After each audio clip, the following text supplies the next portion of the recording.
Price Lord. இம்மாத வாக்குத்தத்தம் எசையா 28:29.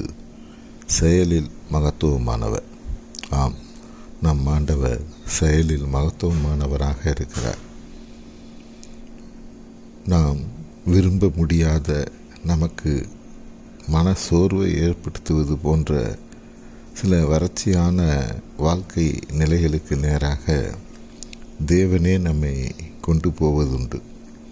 அவ்விதமான சூழ்நிலைகள் வழியாக நாம் கடந்து சென்று அவைகளை வெற்றியாக சந்தித்து பயனுள்ள அனுபவங்களை நாம் அடைய வேண்டும் என்பது தேவனுடைய வழி நடத்துதலின் ஒரு நோக்கமாகவே உள்ளது. எனவே மகிழத்தக்கதான சூழ்நிலைகளையும் உற்சாகம் அடையத்தக்கதான ஆசீர்வாத பகுதிகளையும் மட்டுமே நாம் தேவனால் வந்ததாக அடையாளப்படுத்த முடியாது. வனாந்தர சூழ்நிலைகளும் அவரால் அனுமதிக்கப்பட்டு நமக்கு வர முடியும்.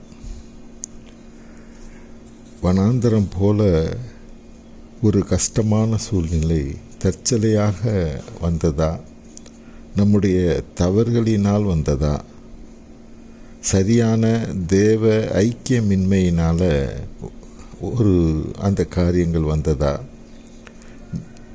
தேவனே நல்லதை நோக்கமாக கொண்டு அனுமதித்து வந்ததா என்றெல்லாம் நாம் சிந்திக்க வேண்டும்.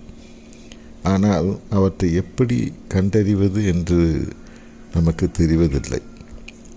தேவன் நம்முடைய நன்மையை நோக்கமாக கொண்டு அனுமதிக்கும் வனாந்தரம் போன்ற சூழ்நிலைகள் நமக்கு பல சிரமங்களை தந்தாலும் அவைகளின் நடுவே நம்மோடு தேவ ஐக்கியம், தேவ சமாதானமும் இருப்பதை உணர முடியும்.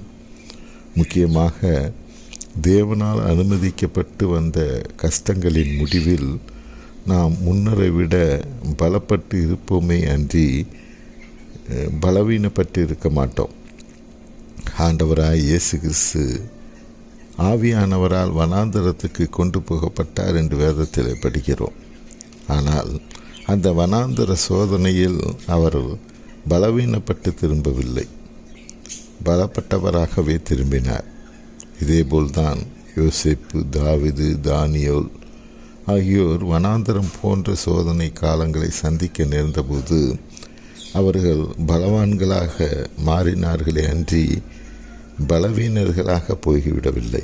ஆம், தேவனால் அனுமதிக்கப்பட்ட சோதனையின் முடிவில் நாம் பலசாலியாகவே மாறுவோம். ஆம், இந்த நாளிலும் செயலில் மகத்துவமானவர் நம்முடைய இருக்கிறார். அவரை நோக்கி நாம் ஜெபிப்போம். ஸ்தோத்திரம் ஆண்டவரே, இதோ எங்களது வாழ்க்கையிலே வனாந்தரம் போன்ற வாழ்க்கைகள் இருந்தாலும், சோதனைகள் வந்தாலும், பிரச்சனைகள் வந்தாலும் உமது பிரசன்னமும் ஐக்கியமும் எங்களோடு இருக்குமானால் ஆண்டவரே, எங்கள் எல்லா சோதனையிலும் நாங்கள் வெல்ல வல்லவர்களாக இருக்கிறோம். நீர் அந்த சோதனையின் வழியாக நீர் என்ன காரியத்தை எங்களுக்கு கற்றுக்கொள்ள விரும்புகிறீரோ அதை நாங்கள் அறிந்து கொள்ள, புரிந்து கொள்ள எங்களது ஆவியின் கண்கள் திறக்கப்பட உதவி செய்ய வேண்டுமாய் ஜெபிக்கிறோம். நீர் செயலில் மகத்துவமானவர் என்பதை நாங்கள் விசுவாசிக்கிறோம், நாங்கள் நம்புகிறோம். உமது திட்டம் மட்டுமே எங்களது வாழ்க்கையில் நிறைவேறுவதாக உமது எல்லையில்லா கிருபைக்காய் நன்றி செலுத்துகிறோம். எங்கள் ஆண்டவரும் மீட்பர் இரட்சகருமாய் இயேசு கிறிஸ்துவின் வழியாய் எடுக்கிறோம் நல்ல பிதாவே. ஆமென்.